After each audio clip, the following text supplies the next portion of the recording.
Well, Harry, it wasn't easy, but it never is against Harps, is it? No, they're always difficult opposition. They've some good players in their panel.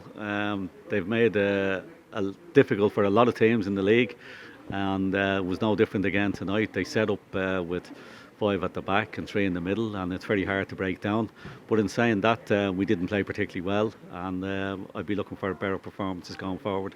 You're probably disappointed with a few of the missed chances in the first half, and again in the second half. It's just a little bit wasteful. Yeah, very wasteful, particularly in the first 10 minutes of the game. I thought we could have had two or three, but their keeper pulled off a couple of good saves, and we missed some easy chances. But as long as we're creating them, I'm happy enough, and we took one to win the game, which was great. Yes, and you're in around the fifth and fourth mark, just behind Derry City, going into the mid-season break now.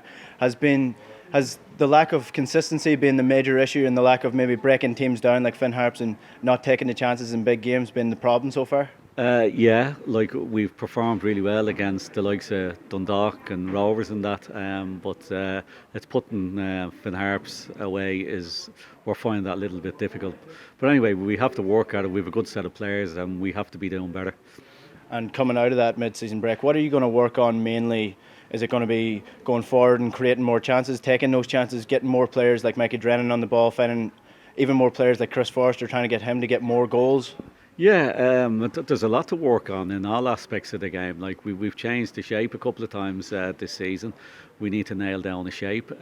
We also need to get our better players performing better. You mentioned a couple of names there. We need to be just more clinical around the goals, particularly when we're in possession of the ball. We've had an awful lot of possession against teams, but we're not putting them to the sword, and we need to improve on that. And you also have a Europa League draw coming up soon. Who do you fancy getting in that?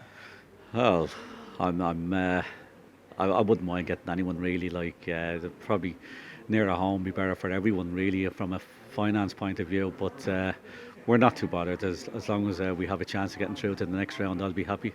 And going into that kind of European competition, especially when there's a bit of inconsistency in the league, which is going to be the priority for St. Pat's? I don't think we'll prioritise one over the other. We'll take the European football very, very serious. We're thrilled to be there, and we'll be looking to get into the next round. We'll also be looking to move up the table in the Electricity League, and hopefully we get into them European spots. So we'll be challenging on both fronts. Yeah, because the way that St. Pat's have actually got into Europe has been a little bit different to what it might have been in another year, and that probably should be the priority, maybe going forward into the second half of the season, really. Yeah. Look, we finished fifth last year, and that got us into Europe. So I'm not really bothered about what went on. I'm just pleased to be there, and we look forward to that going forward. But you're right. We have to be up in the top 3 or 4 challenging, and with the squad that we have, we should be up around that position.